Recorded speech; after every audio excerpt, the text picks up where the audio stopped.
going on, vinyl community? Welcome to another video with the Record Spinner. In today's video, I'm going to be discussing 5 live albums inspired by bootlegs. During an artist's career, while they were still releasing albums and touring, bootlegs seeped out from the underground and into shops sold under counters and disguised in brown paper bags, unless Neil Young or Led Zeppelin's manager Peter Grant would just take them. While it was unsanctioned product that seemed more as a threat back in the day, they became supplementary products for fans of these artists to purchase/collect in order to have more than just what their respective record labels had put out. Now, sure, the labels can be up at arms with the bootleg market for there being such inferior product that they wouldn't dare to release, but perhaps they and the artists found it intriguing and paid homage to the bootleg culture with their own live releases, whether it be down to the artwork or even the sound quality of the recording. And I felt that this sort of concept would be fun to dig into, given the fact that I am a big collector and appreciator of bootlegs. There is quite a bit to get through, so enough of the chit chat. Let's jump into what this video is all about. First up is perhaps the obvious pick, and it is The Who live at Leeds. While their rock opera Tommy ended up becoming their masterpiece, they didn't want its success to overshadow their stage show, which was just as important.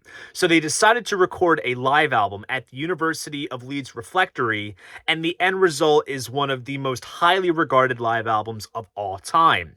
Now, for the artwork, The Who took influence from the infamous Rolling Stones bootleg, Liver Than You'll Ever Be, which very much reflected the way bootlegs were packaged back in the 1960s. With just a plain cardboard brown jacket with either blue, red, or black block letters, even down to the white handwritten labels with a note saying, "Crackling noise is okay, do not correct," which in fact references some of the sonic artifacts present on the final album down to how the album was recorded, although still professionally done, and it sounds phenomenal by the standards of live recordings at the time. Now, the inclusion of the extra bits of ephemera, whether it's the replica contracts, posters, photos, etc., are rather deluxe compared to the starkness of the artwork, but regardless, the cover gets the point across as to what they were drawing influence from. The next one I'll discuss even went as far to include the word in the title, and that's Aerosmith Live Bootleg. Back when the band was touring the Draw the Line album, there were numerous radio broadcasts done that were being heavily bootlegged, and manager Steve Leber and David Krebs asked producer Jack Douglas to produce a live album to combat this. From a packaging standpoint, it still lives up to the aesthetic of what Live at Leeds proves, with stamped lettering, logos, striped color background, and even including 2 coffee stains on the back cover. This trend continues on to the printed inner sleeve, which looked to be printed on brown paper with typewriter text and stamped typography. One of the occurrences that came up with most bootlegs were tracks being listed that weren't featured, or vice versa, where tracks appeared but weren't listed. The song Draw the Line appears as a hidden track after Mother Popcorn. It doesn't appear on the track list on either the back cover or the center label. Now, as for the sound quality, raw is as pure of a word to describe it. Aerosmith were intentional on not making the industry norm known as the double live album sound perfect like others, much to Columbia's annoyance. Sure, it's got some bum notes and you can hear the M80s going off in the crowd. It puts you there. Some tracks were even recorded off air onto cassette and got transferred over with hiss and all. I use the word raw to describe this album. Perhaps genuine is a better word.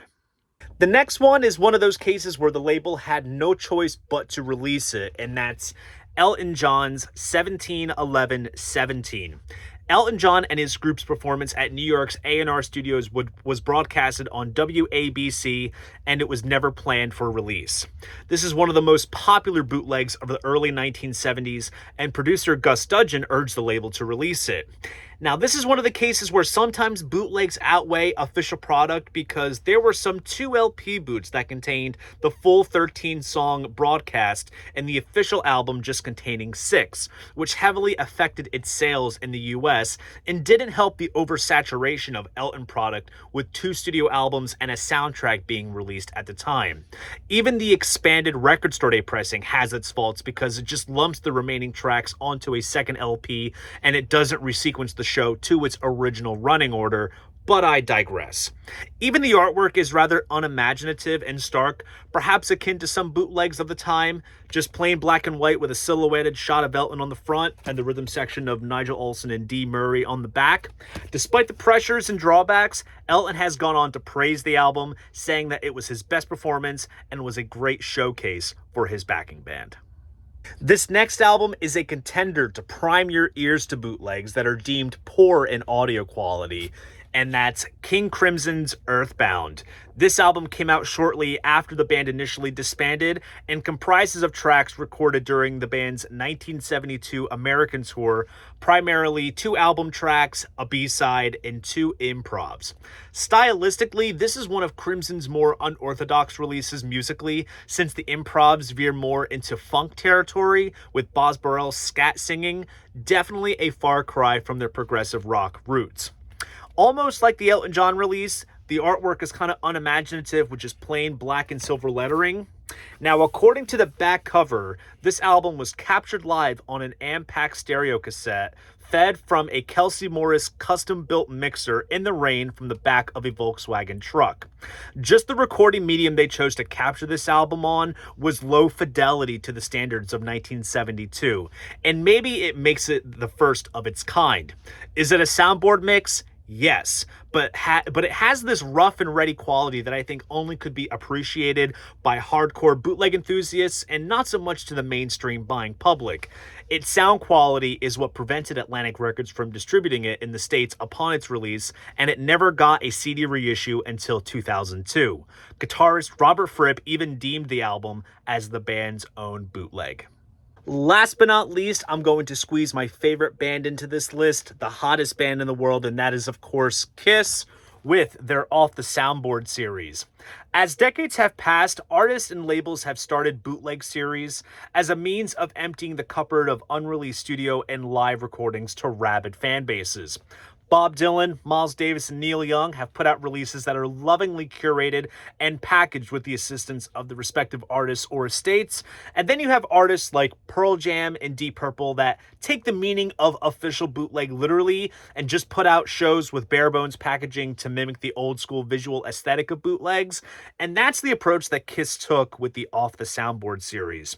Now, I won't go into too much about what I think of this series because as more releases come out, I plan on doing a video all about it in the future, but all I'll say is that it's kind of frustrating when you have a band that is so visual as Kiss take this minimalist approach and make the actual bootlegs that are coming out today that I've showcased many times on my channel before look superior and at the high quality that one would assume they were official.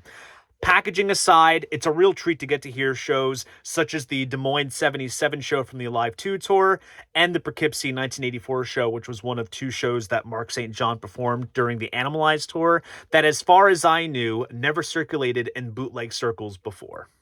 So there you guys go. Those are 5 live albums that paid homage to bootlegs.